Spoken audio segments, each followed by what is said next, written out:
नमस्कार दोस्तों।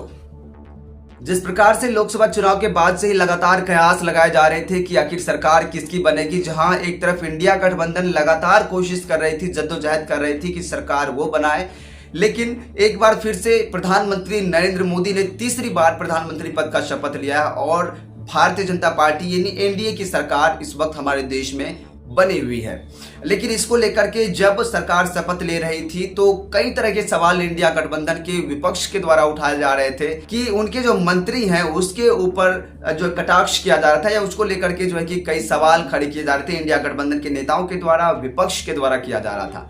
लेकिन दोस्तों आपको बता दें कि कल पटना में जीतन राम मांझी का एक बयान सामने आया है जिसमें इस बातों को लेकर के उन्होंने जो है कि इस पर कटाक्ष किया है या इस पर साफ तौर पर अपनी प्रतिक्रिया दी है जीतन राम मांझी ने। जिस प्रकार से इंडिया गठबंधन के नेताओं के द्वारा कहा जा रहा था कि ये सरकार बैसाखी के सहारे चल रही है और ज्यादा दिन तक नहीं टिकेगी। दूसरी चीज कि बिहार में के जितने भी नेता हैं, जितने भी मंत्री पद दिया गया है बिहार के नेताओं को, उसे झुनझुना मंत्रालय दिया गया है। तो इस बात पर साफ तौर पर जीतन राम मांझी अपनी प्रतिक्रिया देते हुए कहते हैं कि जो लोग ये कह रहे हैं कहीं ना कहीं वो गलत हैं और उनकी मानसिकता गलत है, उन पर कटाक्ष करते हुए देखे जा रहे हैं। आप खुद ही सुनिए कि जीतन राम मांझी क्या कहते हैं इस मुद्दे पर। उनको स्वरोजगार के लिए आज जब एक तरह से रोजगार की स्थिति बहुत काफ़ी गंभीर है, वैसी परिस्थिति में ये हमारे सामने एक चैलेंज है और प्रधानमंत्री के ये बात की मेरा विजन है, तो मेरे ऊपर एक बहुत भारी जिम्मेदारी आ गई है कि हम कैसे इस विभाग को ले चलें जिसमें कि अधिक से अधिक युवाओं का समायोजन हो, उनको रोजगार मिले और राज्य की समृद्धि बढ़े। तो इसलिए हम प्राणपण से मेरा भी वही ना आ रहा है पकड़ी खाली पास पूरा करने में लग गए हैं। और आज क्योंकि गया से प्रथम बार चुनाव जीत के गए थे और दिल्ली से बाहर आने का मौका मिला, तो सोचा कि सबसे पहले हम गया के लोगों को अपना आभार व्यक्त करें पर्सनली मिल करके।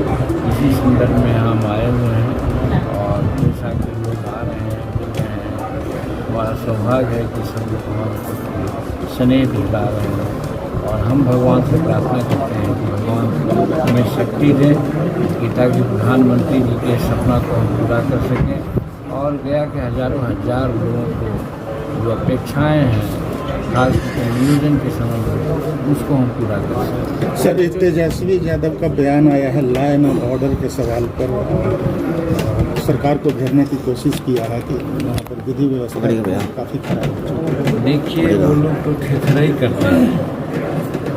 लालू प्रसाद जी और तेजस्वी प्रसाद जी कहने का मतलब महागठबंधन की पूर्ववर्ती सरकार जो 2005 के पहले रही है, उनको लॉ एंड ऑर्डर पर बात करने का कोई है जगह कुछ भी है तो यहाँ पर जो बातें हो रही है, कार्रवाई हो रही है, लेकिन उस समय पर कार्रवाई नहीं होती थी बल्कि सीएम निगोशिएशन होता था।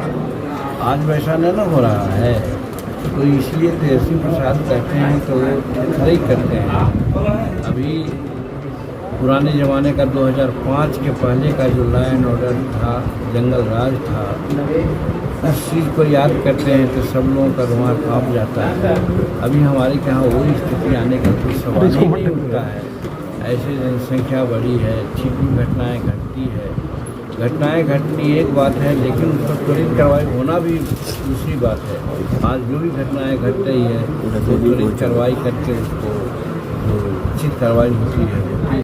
तो देखा आपने कि किस प्रकार से विपक्ष को भी लगातार जो है कि जीतन राम मांझी अपने बातों से, अपने जवाबों से जो है कि उन्हें कड़ी प्रतिक्रिया दे रहे हैं और उनके लिए भी सवाल एक खड़ा कर रहे हैं। जिस प्रकार से विपक्ष लगातार इस पर सवाल उठा रहे हैं उनके मंत्रालय पर या उनकी जो है कि उनके प्रति प्रधानमंत्री नरेंद्र मोदी के प्रति जो श्रद्धा है उन पर सवाल उठा रहे हैं, उस पर साफ तौर पर कड़ी प्रतिक्रिया जीतन राम मांझी के द्वारा दी गई। अब इसको लेकर के आप क्या सोचते हैं, अपना राय कमेंट बॉक्स में जरूर लिखिएगा। चैनल पर नए चैनल को सब्सक्राइब कर लीजिएगा, वीडियो को लाइक कीजिएगा और हो सके तो चैनल को ज्वाइन जरूर कीजिएगा।